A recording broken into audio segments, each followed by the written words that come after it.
Welcome to The Explainer. You know, when you see a butterfly, you probably think of summer, freedom, right? But what if I told you that beautiful, fragile creature is in a frantic race against time? Today, we're diving into their incredibly brief and, well, bittersweet life. So let's just start with this number, 14. That's it. That's the average number of days most adult butterflies get to live. I mean, think about that. Not months, not years, just 2 weeks. From the moment they break free from their chrysalis, it's a short, dangerous sprint to the finish line. Of course. And that brings up the big question, why? I mean, why would evolution create this absolutely gorgeous creature, only to give it such a fleeting existence? Well, that's the central mystery we're gonna unravel right now. Okay, so to really get why their adult life is so short, you first have to wrap your head around a really fundamental idea. A butterfly basically lives 2 completely different lives, and each life has its own, very distinct mission. And this whole journey happens through this incredible process called complete metamorphosis. You can see the 4 stages laid out here. It all kicks off with an egg. That hatches into the caterpillar, the larva stage. Then that caterpillar undergoes this amazing transformation inside the chrysalis, or pupa, before, bam, it emerges as the winged adult we all know, the imago. Now, this is where it gets really, really interesting. Look at this split in their job description. On one hand, you've got the caterpillar. Think of it as a growth engine. Its only job, its entire purpose, is to eat and store up energy. That's it. But then you have the adult butterfly. It's not a growth engine. It's a reproductive vehicle. Its whole mission is just to fly, find a mate, and lay eggs. The growing phase is totally over. Now it's all about making sure there's a next generation.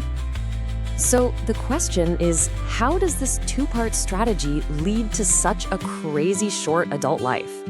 Well, it turns out butterflies are basically designed for a sprint, not a marathon. And there are a few key reasons why. It really all boils down to what scientists call a reproductive first strategy. Basically, the adult stage is optimized for one thing and one thing only: speed. You could say evolution placed a bet. And the bet was that for butterflies, it's way better to create the next generation as fast as possible, instead of trying to live a long time.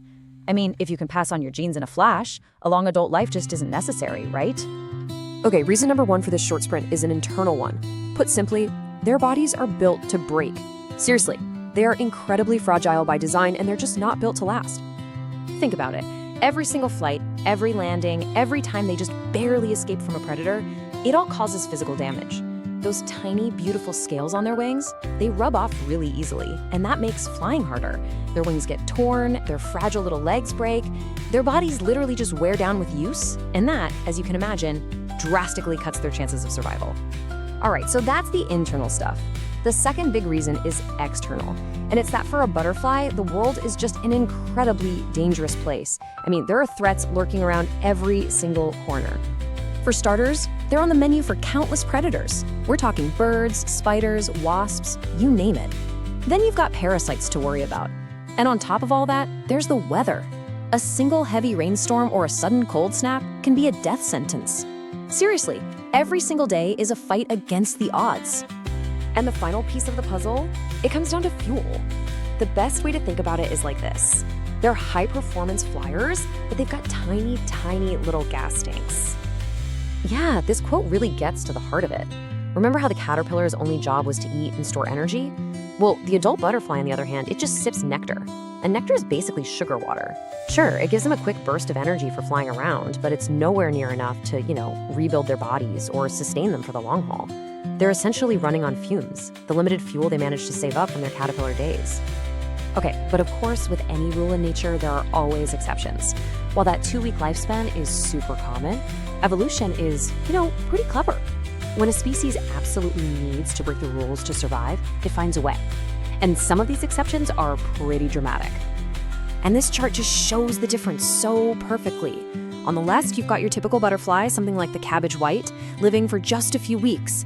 But then, look at that bar on the right. That's the migratory supergeneration of monarch butterflies. Get this, they can live for up to 9 months.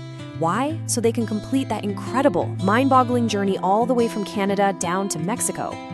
And it's other species use a cool trick called diapause. It's basically a form of hibernation for insects. They just pause their development, go into this suspended state to survive tough conditions like winter. And this proves a really key point. When a longer life is absolutely critical for the species to make it, evolution can and does find a solution. So, after all this, what's the big takeaway? I think it's that we really need to reframe how we think about a butterfly's short life. It's so easy for us to look at it and see something tragic, but that's really just us putting our human perspective on it. A butterfly's life isn't a tragedy at all. It's actually a masterpiece of evolutionary efficiency. It's a system that is perfectly, and I mean perfectly designed for a single critical purpose. Short doesn't mean meaningless, not by a long shot. Those 2 weeks, that is a complete and successful life. It's a life jam-packed with color, with flight, and with the absolutely vital mission of making sure the next generation of butterflies can take to the sky. And knowing all the risks they face, there are actually things we can do to help tip the odds in their favor. We're talking about simple actions right in our own backyards.